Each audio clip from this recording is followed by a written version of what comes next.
Hey, you all, and good morning. Carpetbagger here, coming to you live from the South. More specifically, we are in Cookeville, Tennessee. I've headed out of Nashville. You guys voted to send me to Asheville, North Carolina, with 42% of the vote, Atlanta, Georgia with 31%, and Birmingham, Alabama with 27%. So I will be heading home, where, Asheville, North Carolina, live in the Asheville, North Carolina area. I still own my home there. So I will be heading in that direction. And first off, though, we stopped here in Cookeville, Tennessee, here in front of a giant pink elephant. Yeah, a classic roadside attraction, something that definitely catches the eye of the driver-bys here in Cookeville. A giant pink elephant with sunglasses.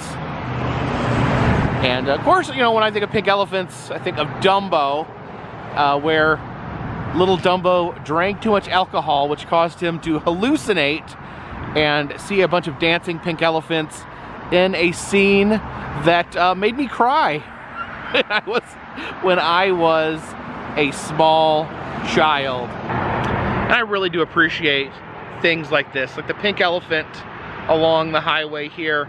I just think, these roadside attractions, these roadside statues, this roadside fiberglass, it puts a smile on people's faces. You may be having a rough day, and then you drive by, and just for a few seconds, you can look over and see something as absurd as a giant pink elephant wearing sunglasses out of your car window. It's a minor distraction, but just adds a smile to your day, which I like to think, that's how I like to think of my videos that I make.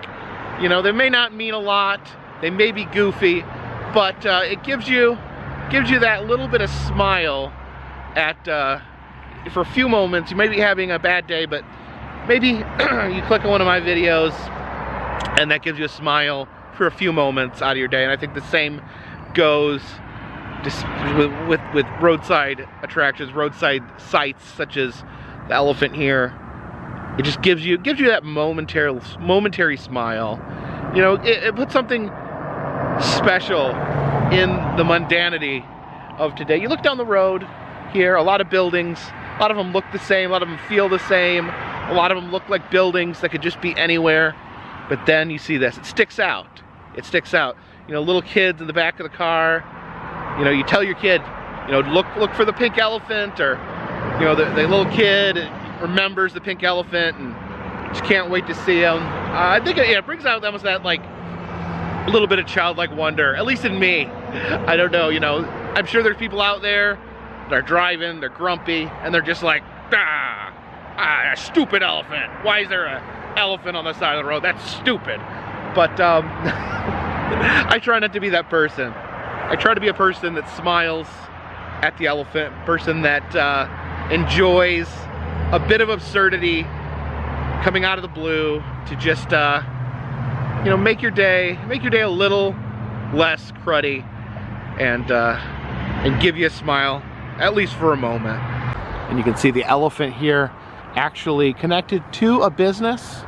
We have Wendy's Nails and Spa, and as you can see on the sign here, it says Wendy's Nail and Spa at the pink elephant. So basically telling people you want Wendy's Nails and Spa, you just look for the pink elephant. They also have the pink elephant there on their sign.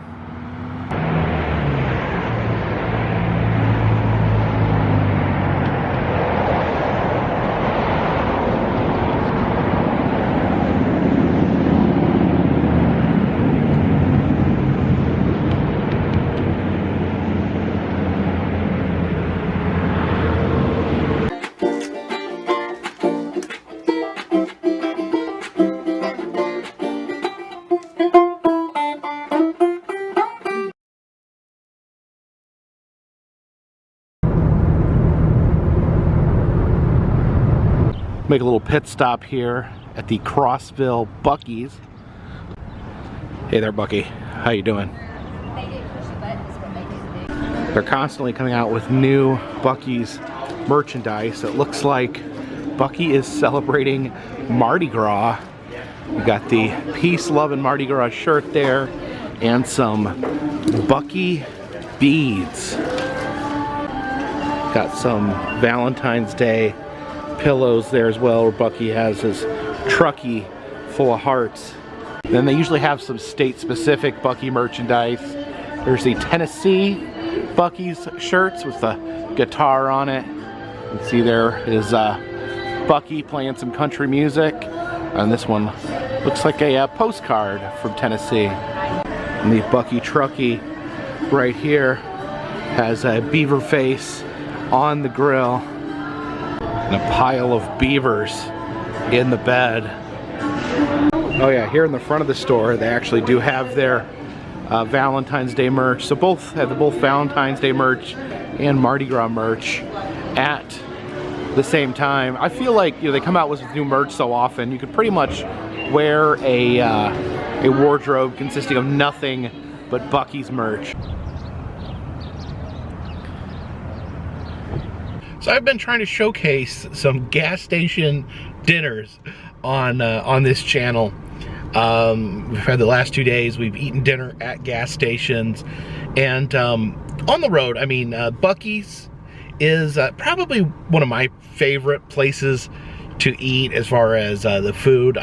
Their barbecue, they have some Texas style barbecue that is, you know, the same level that you would get at a barbecue restaurant in Texas. And I really got excited when they started building Buc-ee's outside of Texas, because it meant that I could have Texas barbecue on the road even if I wasn't in Texas. Now I got a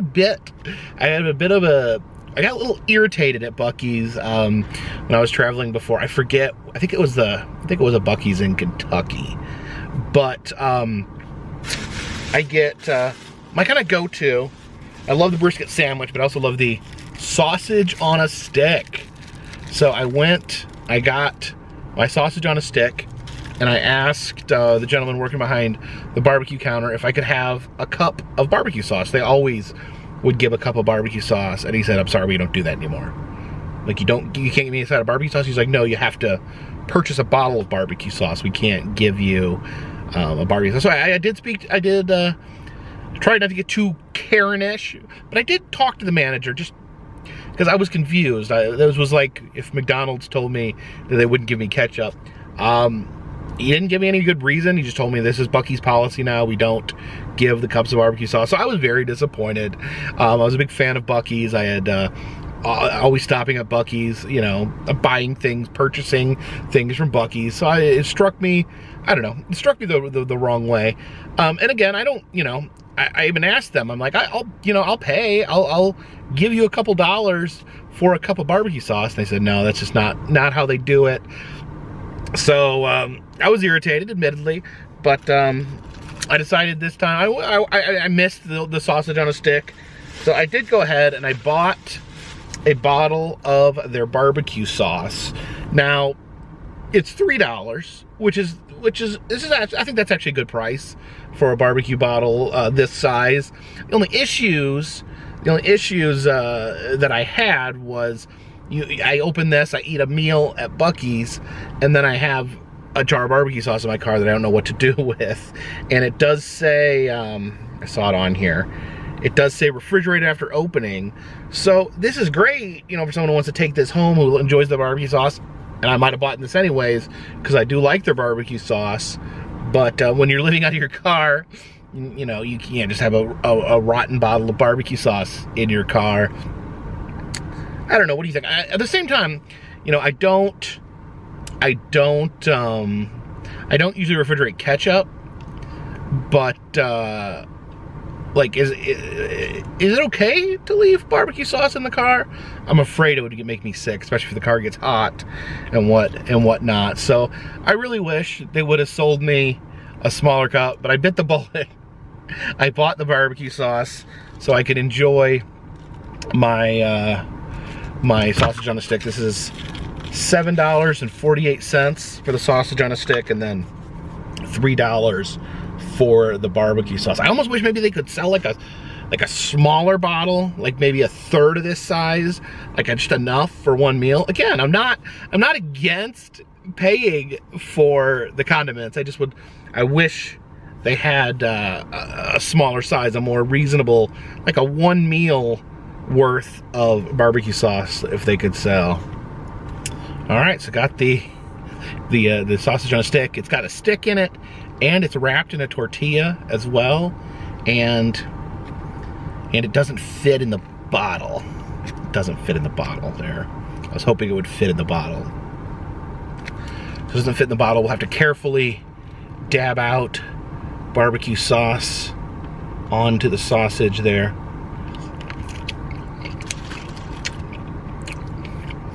So yeah, it's good barbecue sauce. The sausage on a stick, delicious as usual. But man, this is an unwieldy way to try to eat in your car. I feel like gas station food you should be able to eat in your car.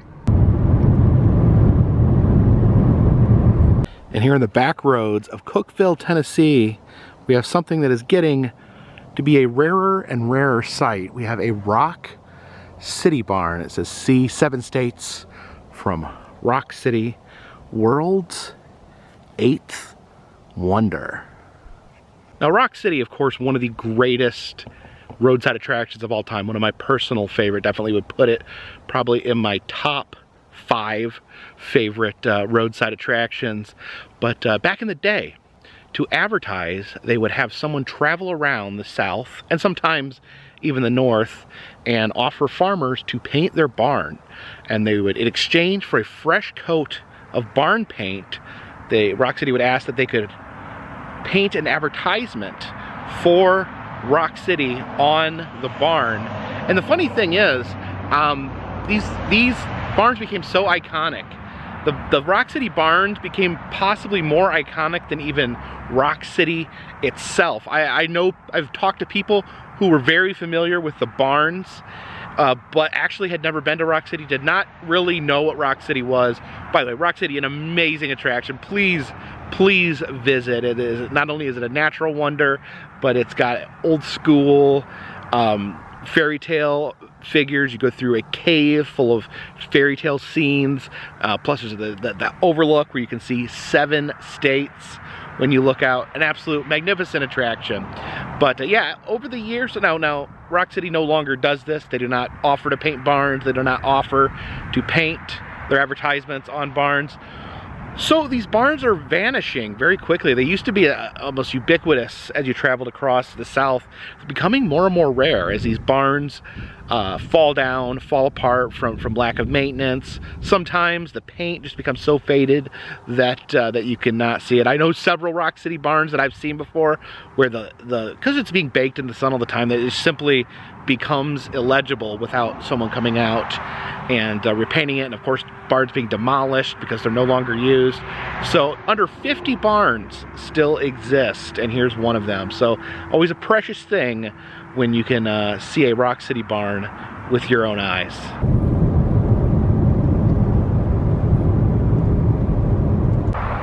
You can see here, right alongside the freeway in Kingston, Tennessee, we have another Rock City barn. See, it says millions have seen Rock City. Have you? Well, I definitely have. Have you guys?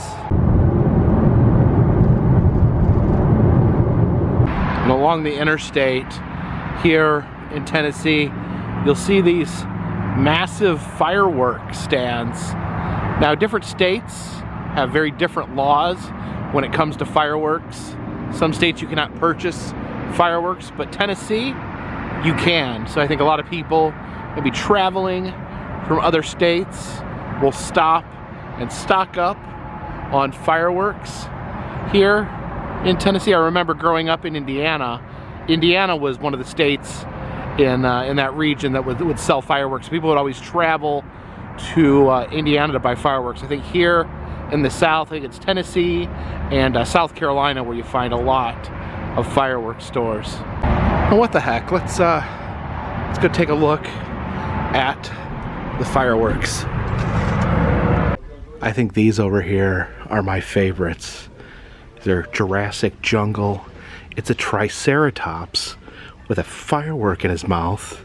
You set that on fire, it says he strobes, flame strobe or crackle. Dinosaur tail puffs blue to orange, so its tail shoots out smoke as well. That's actually sounds kind of fun. And these are for gender reveals. They're confetti cannons.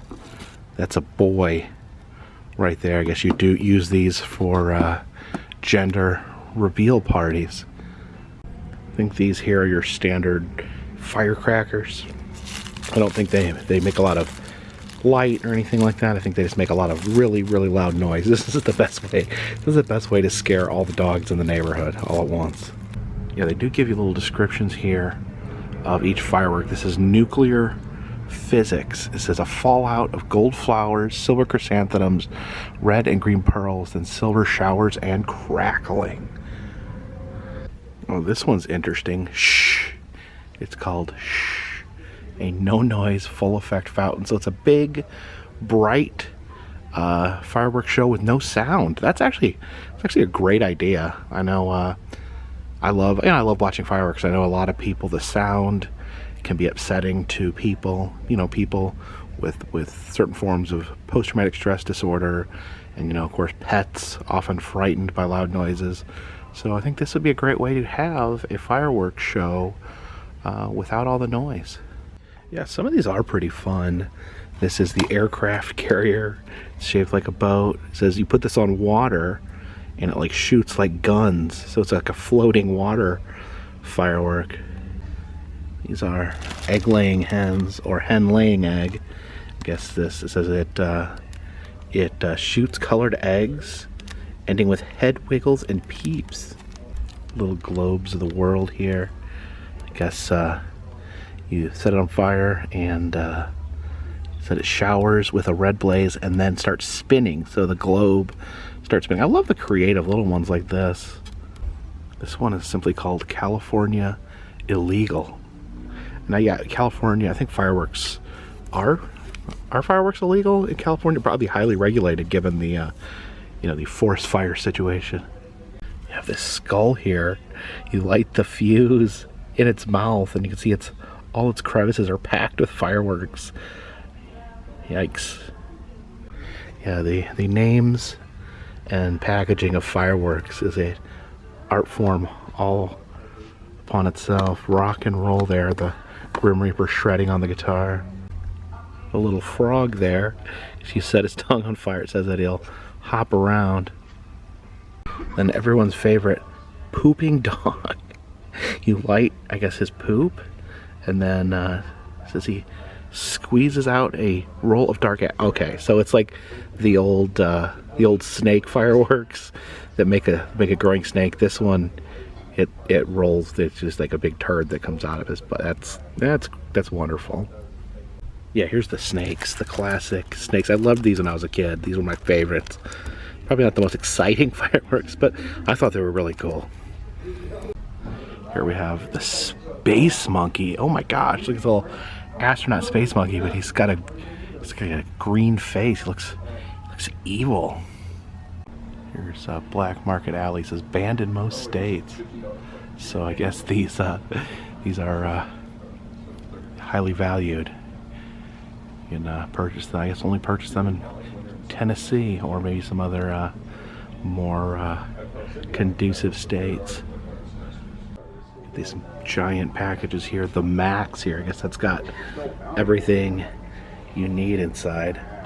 And then Maximum Insanity. Look at that face. That is wow. That's a huge box too of fireworks. You have the Great Expectation there, and little firework turtles.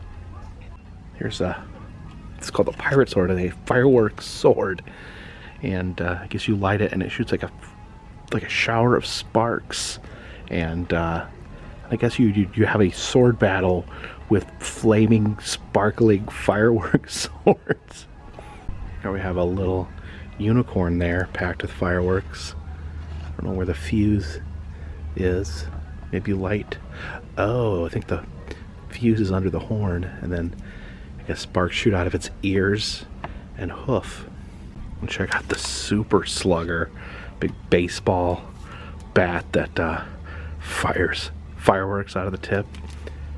Be interesting to play a game of baseball on the 4th of July with a firework bat.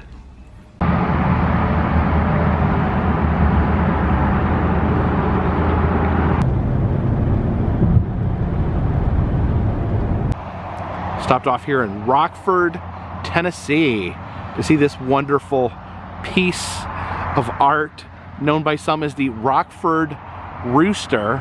This is a wacky looking bird made out of an old warehouse crane. It's transformed to look like a strange bird. A lot of people have compared it to the those drinking birds that can be that tip up and down and actually drink water, much like the one that infamously Homer Simpson used when he worked at home to hit the yes button on his keyboard. But yeah, very, very cool, massive bird sculpture here.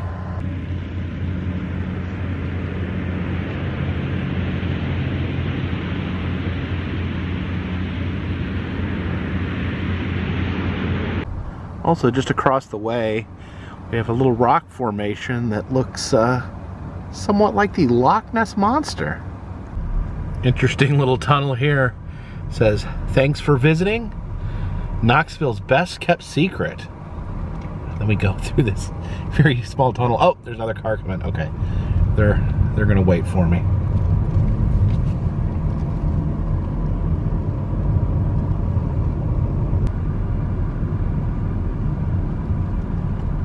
Stopped off here in Knoxville, Tennessee at the University of Tennessee. Wanted to head into Hodges Library here. They actually have something very interesting inside. See a dog in a coat there. I'm guessing he's some sort of mascot here for the college. Oh, this is Smokey 6. Oh, served under Coach John Majors from 1984 to 1991. So yeah, this was, I guess, a statue of a real dog.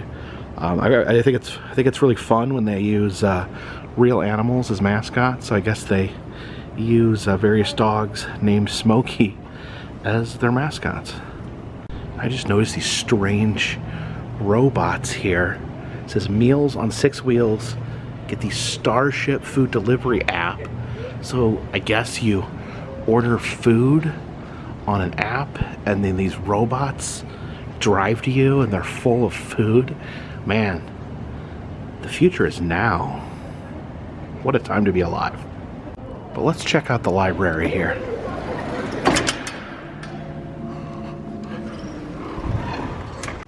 Yeah, it's kind of quiet down here right now. We're kind of after hours for the college, but here it is. The Centaur. It says, "Do you believe in centaurs?" Yeah, right here in the common area of the library, we have the Knoxville Centaur. You can see the human upper half right here. You can see where it was killed with a spear embedded in its ribs.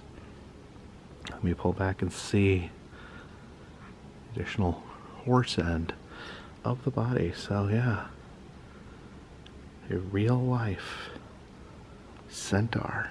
And being in a college, who would question such a thing? This isn't an oddity shop. This isn't a fun house. This is a academic institution showing an excavated centaur. Said excavations at Volos.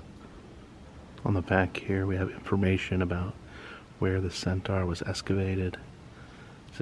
Some information on centaur life and centaur culture. You can see woodcuts of young centaurs there.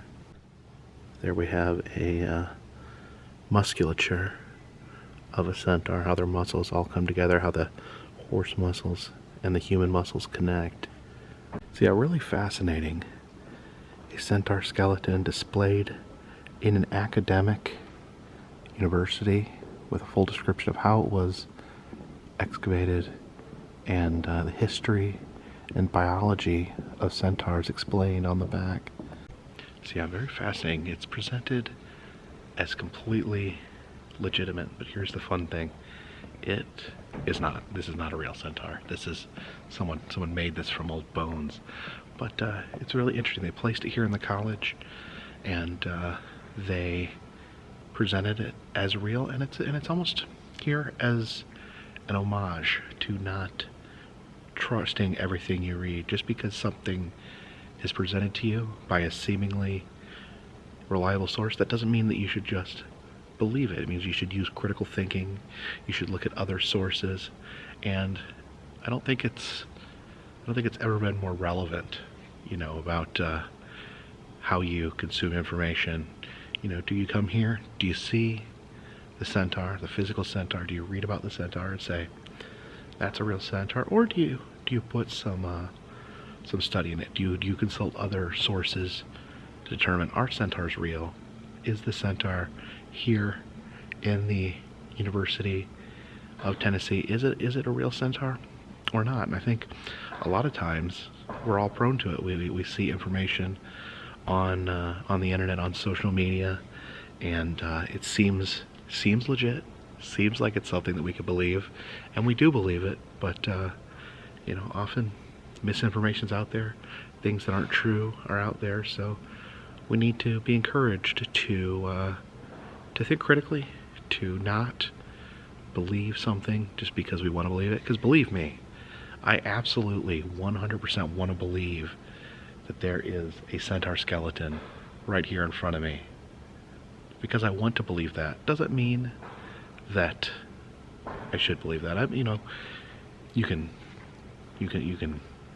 be fascinated in something. You can try to make sense of it. You can do the further research, but you always got to keep that skeptical part of your brain. Anything you're told, you should be skeptical. You should be skeptical of anything you hear that is something you want to hear. I want to hear that this is a real centaur. Sadly, it's not. So I need to accept that. I need to accept that it's not real.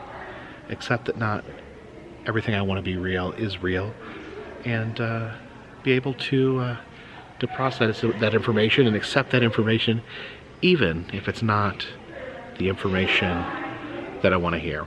And I think everyone out there could take a lesson from this centaur. People in all political parties, all walks of life, we all tend to want to believe things that we want to believe, and we need to be responsible and put critical thought behind the things that we believe. Actually, forget all that. I believe it's real. This is a real centaur. Look at it. Look at it. It's awesome. It's a real centaur, 100%. Look at its spooky bones. Look at this bust of Alexander Murray Palmer Haley. Honestly, I'm not sure who he is, but this is an awesome bust there. You see a man leaning against his head over there, a woman sitting on his shoulder, and a man in a loincloth holding up a baby along the back of his shoulder there.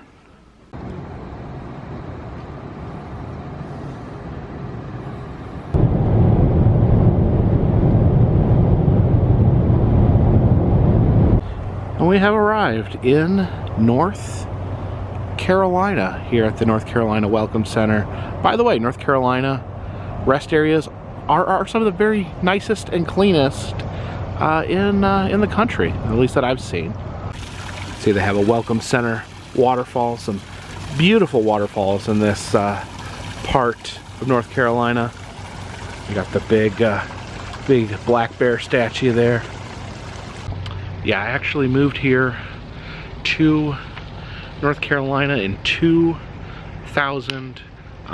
Really, I just wanted a fresh start. I think I wasn't wasn't in the best place mentally. It wasn't at peak mental health in the year 2000, and just wanted I think a reset, just somewhere to restart, reinvent myself. And of course I had the opportunity to move here to North Carolina, and ended up staying here. Like I said, I'm pretty much could be considered a nomad at this point. In the past year I've not been in the same place for more than a week or two, but technically I still have an address here in North Carolina. I'm not crying, by the way. I just noticed that it's very cold out here. My eyes are watering, so I'm not crying, I swear.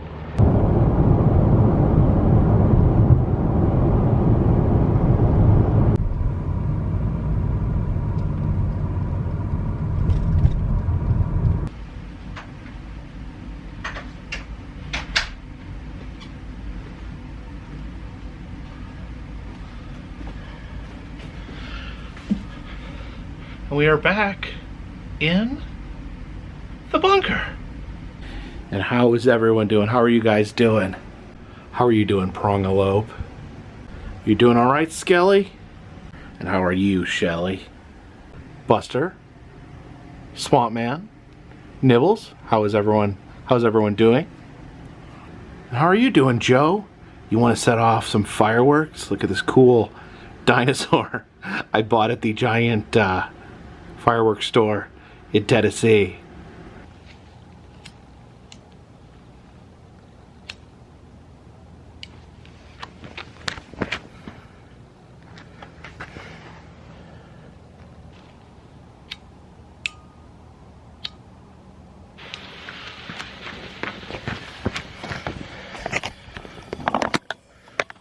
Whoa! Oh, look at that. He's breathing fire there. Oh, there's the smoke coming out of his rear.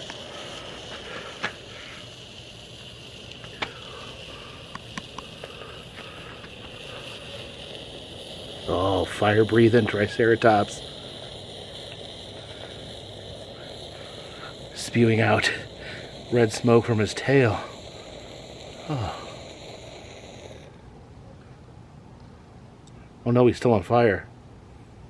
Do I need... Okay, there he goes. That was pretty awesome, wasn't it? Oh my gosh.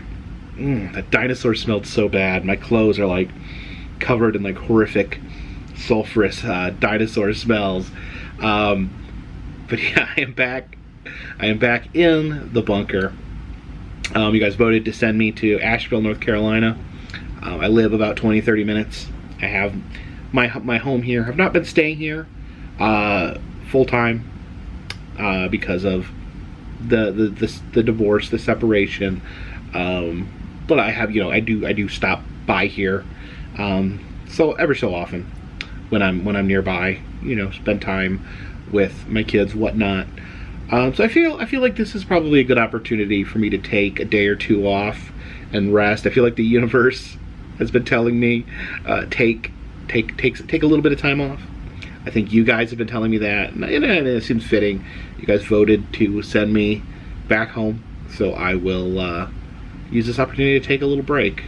A small break. This won't be an extended, I'm not going away for an extended period of time. We're talking a day or two of just some downtime.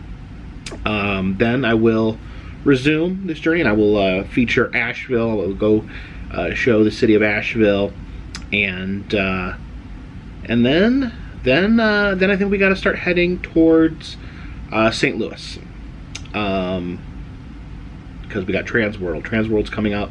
Transworld, February 2nd is the first day of Transworld, so I need to be making plans to get over there. That's one of my favorite events of the year, so that will be the next destination when I after my brief rest, we will head to Transworld. And I promise you,